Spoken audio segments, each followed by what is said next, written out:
Geliefde, jy sal weet, ou Israel was in hoofsaak 'n mislukking in hulle godsdiens. Ja, ons ken mos die geskiedenis, hulle het gedurig afgedwaal na afgode, en ander kere wat hulle wel uiterlik die Here se wette nagekom het, was hulle harte ver van God af. Mens sou dit, om het nou simplisties te stel, kon sê die ou verbond, die verbond wat die Here met sy volk by die Berg Sinaï gesluit het misluk. Nie omdat daar fout met God se verbond was nie, of met God was nie, maar die fout het in die harte van die Israeliete gelê. Maar die Here het nie moed opgegee met sy volk nie, hy het 'n nuwe verbond beloof.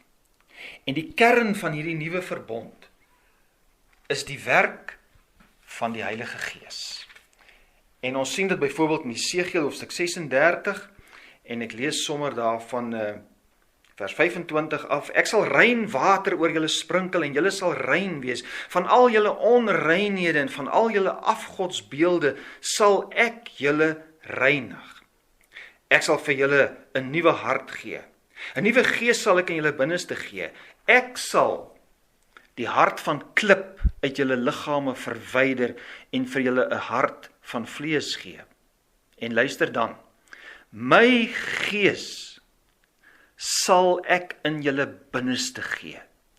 Ek sal daarvoor sorg dat julle my vaste voorskrifte volg en dat julle my bepalings nakom en uitvoer. Die Gees sal dus 'n hartsverandering bewerk. En hierdie belofte van die koms van die Gees is vervul op Pinksterdag, soos ons daarvan lees in Handelinge 2. Belangrik dus, die Heilige Gees is die groot gawe van die nuwe verbond. Om het anders te stel, dis die werking van die Heilige Gees, die oorvloedige werking van die Heilige Gees, wat nou die groot verskil maak. Prakties ook in jou en my. Kom ons lees bietjie wat gebeure daar in Handelinge 2, net so die eerste gedeelte. Toe die dag van die Pinksterfees aanbreek, was hulle almal op een plek bymekaar. Onverwags het daar uit die hemel 'n geluid soos die van 'n kragtige stormwind opgeklink. En dit het die hele huis gevul waar hulle gesit het. Tonge asof van vuur het aan hulle verskyn, verdeel en op elkeen van hulle neergedaal. En almal is vervul met die Heilige Gees en het in ander tale begin praat, soos die Gees aan hulle gegee het om uit te spreek. So hier is 3 duidelik waarneembare tekens wat gepaard gaan met die koms van die Heilige Gees. Nou, hoekom word dit genoem? Is dit dinge wat ons moet probeer naboots, oefen om dit ook reg te kry? Kom ons kyk bietjie. So die 3 tekens is die stormwind, die tonge van vuur en die talewonder. En nou is dit baie belangrik, geliefdes, hierdie is nie sommer toevallige gebeure of tekens nie, maar dis echos van 'n nuwe begin wat reeds hulle wortels in die Ou Testament het.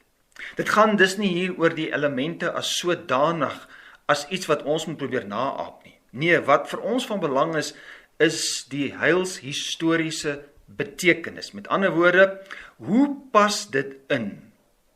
En wat is die betekenis van hierdie spesifieke tekens in die ontplooiing en die uitwerking van God se verlossingsplan in en deur ons Here Jesus Christus? En wat is nou die praktiese implikasies daarvan vir ons? En ons kan dit nou reeds sê, hierdie tekens gee vir ons 'n kosbare perspektief op die omvattende werk van die Heilige Gees. So, die eerste teken is die rukwind. Nou, wind en gees het 'n duidelike konnotasie met mekaar. Die woord vir wind en gees, wat oor die algemeen gebruik word, in Grieks is dieselfde woord. In baie ander tale is dit ook so. So dis uiters gepas dat die uitstorting van die Heilige Gees met 'n sterk wind gepaard gaan. Maar hier in Handelinge 2 vers 2, waar daar nou na die wind verwys word, of die stormwind, is daar ook 'n ander baie interessante konnotasie, baie belangrik. Die Griekse woord wat hier gebruik word, is dieselfde woord wat in die Septuagint, dis nou die Griekse vertaling van die Ou Testament gebruik word om die asem van die lewe aan te dui wat God in Adam geblaas het. Ons lees daarvan in Genesis 2 vers 7.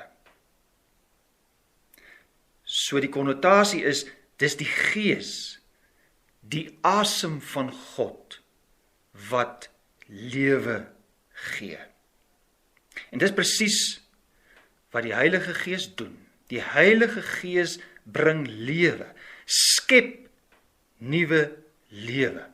Ja, weet verseker, as die Heilige Gees nie in my en jou werk nie, wel dan kan ons nie kinders van God word nie, dan sal ons geen sonde besef hê nie. Ons sal geen besef hê van die heerlikheid en die genoegsaamheid en die kosbaarheid van die Here Jesus nie. Ons sal nie kan glo en in hom kan vertrou nie. Ja, reeds in die Ou Testament is hierdie lewende, kragtige werk van die Gees baie sterk op die voorgrond, die lewendgewende werk van die Heilige Gees. En mens kry dit spesifiek daar in die visioen van die profeet Esegiel, daardie bekende visioen van die doodsbeendere wat weer lewend geword het. Ek kan dit gerus weer gaan lees in Esegiel hoofstuk 37, ek verwys net na vers 14 wat die Here sê, ek sal my gees in julle gee en julle sal leef. Hierdie herlewing van die doodsbeendere was niks anders as 'n nuwe skepping of 'n herskepping nie. Die geluid van die wind op Pinksterdag was dus 'n teken van die koms van die Gees van God, wat geestelik dooies, lewend sou maak. Ja, dis wat die Heilige Gees doen. Mense wat totaal dood is in hulle misdade, geestelike lyke, word lewend gemaak deur die Heilige Gees, en ons noem dit die wedergeboorte. So hierdie wind was as ware die simbool van die asem van God, wat hy in die nuwe, verloste mensheid sou blaas. Die begin van die herskepping van God. God wat mense nuut maak. En ek wil vir jou vra, geliefde, kan jy getuig dat die Heilige Gees ook hierdie wonder in jou lewe bewerk het, om my nuut te maak, geestelik lewend te maak? Dit bring ons dan by die tweede teken, die tonge van vuur. Nou vuur is 'n simbool wat dwars deur die Ou Testament gebruik word om iets oor te dra van God se heilige teenwoordigheid en ook sy reiniging, sy skoonmaak van mense. Dink maar byvoorbeeld aan God se heilige teenwoordigheid op die berg Sinai wat aangedui is deur weerlig. En die vuur en die wolk wat oor die tent van samekoms God se heilige teenwoordigheid sigbaar gemaak het in die midde van die volk Israel. En nou weet ons, in die heerlike bedeling van die laaste dae waarin ek en jy nou leef, is elke gelowige 'n tabernakel, 'n tempel van God se teenwoordigheid. Ja, want ons weet, 1 Korintiërs 6 leer ons, jou liggaam as kind van God is nou die tempel van God. Mense sou dit ook so kon stel, op elkeen van God se kinders as sy tempel, rus daar nou 'n miniatuur vuurkolom. Wat waar was van die tempel en die tabernakel, in terme van die heilige teenwoordigheid van God, is nou waar van God se kinders. Elkeen, dit word beklemtoon, op elkeen het hierdie tong, hierdie mini vuurkolom neergedaal. tweede gedagte is die gedagte van suiwering en reiniging. En dis net so belangrik. Vuur simboliseer die verterende heiligheid van God. Sy heiligheid brand alles weg wat vuil en onrein en sleg is. Om het eenvoudig te stel, die Heilige Gees maak ons lewens skoon van al die gemors. Die Heilige Gees gee lewe. Maar daar is ook 'n, as ek dit so kan noem, 'n gevaarlike, angswekkende kant van die Heilige Gees se werking. Hy is so heilig en suiwer dat alle kompromieë met sonde en valsheid ondenkbaar word, onhoudbaar word in sy heilige teenwoordigheid. Ons lees iets daarvan in die profesie van Maleagi, soos ons dit kry in Maleagi hoofstuk 3. Van vers 2, wie kan die dag van sy koms verduur? Wie kan staande bly wanneer hy verskyn? Ja, daardie dag is soos die vuur van die smelter en soos die loog van wassers. Hy sal gaan sit as iemand wat silwer smelt en suiwer. Hy sal die leviete reinig en hulle soos goud en silwer suiwer. Hulle sal aan die Here behoort en offers in geregtigheid bring. Dan sal Juda en Jerusalem se offers weer vir die Here aangenaam wees, soos in die ou dae, soos in die vroeë jare. Ek sal na julle toe kom vir die oordeel, en ek sal sonder om te huiwer 'n getuie wees teen towenaars, egbrekers en wie vals sweer, teen hulle wat dagloners, weduwees en vaderlose kinders verdruk, en hulle wat vreemdelinge wegwys en nie ontzag vermy het nie, sê die Here, heerser oor alle magte. So ons sien vuur in hierdie gedeeltes het 'n tweeledige funksie. Ons kan net kyk ook daarna hoofstuk 4 vers 1. Want kyk, die dag gaan kom, dit gaan brand soos 'n oond. Dan sal al die verwaande mense en elke booswig kaf wees. En die dag wat kom, sal hulle verbrand, sê die Here, heerser oor alle magte. Daar sal nie wortel of tak van hulle oorbly nie. Ek het gesê 'n tweeledige funksie. Aan die een kant sal die ware aanbidders gesuiwer word. Maar die valse aanbidders sal verteer en vernietig word. Dat is waarskynlik ook 'n derde konnotasie aan die 4 tonge, spesifiek hier in Lukas. Hy gebruik nie die woord vlamme nie, maar tonge, waarskynlik doelbewus. Want die Heilige Gees bring ons tonge, ons spraak in beroering, om te vertel van die wonders van God. En hierdie aspek word nou eintlik verder uitgelig deur die derde teken. En dit is die tale wonder. Nou hierdie tale tydens Pinkster was nie bloot ekstatiese klanke nie. Dit was nie 'n gebrabbel net in 'n klomp geluide nie. Dit was werklike tale sodat die skare wat hier versamel was, die boodskap van Jesus in hulle eie moedertaal kon aanhoor. Hierdie hoorders was mense wat bande met die Judaïsme gehad het, en hulle het uit alle dele van die destyds bekende wêreld gekom, en hulle dien hier, en dis hoekom hulle word by die naam genoem. As jy nou verder in Handelinge 2 gaan lees, sal jy sien al hierdie volke word by die naam genoem. Hulle dien hier as verteenwoordigers van die verskillende volkere waaronder hulle gewoon het in hulle verstrooiing. Tale. Aan watter Oud-testamentiese gebeurtenis laat tale jou dink? Natuurlik Babel, die toring van Babel. En weet jy wat gebeur hier? Die verwarring wat plaasgevind het by die toring van Babel word nou omgekeer. As jy mooi daaraan dink, die tale wonder is presies die teenoorgestelde van dit wat by Babel gebeur het.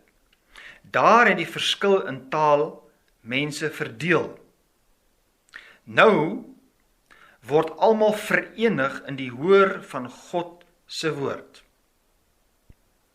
Jy sal onthou, die gevolg van die taalverwarring was God se straf op die mens se arrogansie, sy hoogmoed en sy ongehoorsaamheid.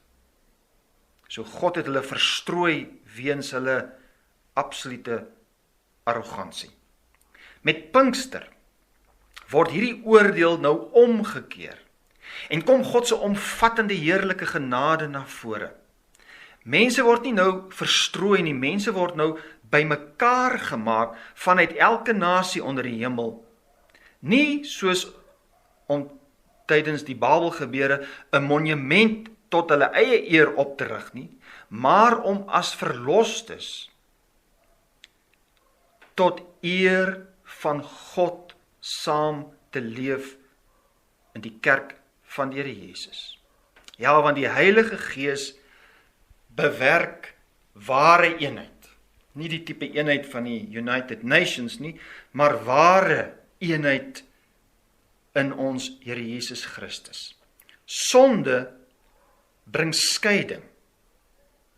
Waar die Heilige Gees werk, kom ware eenheid tot stand. 'n Eenheid tot eer van God.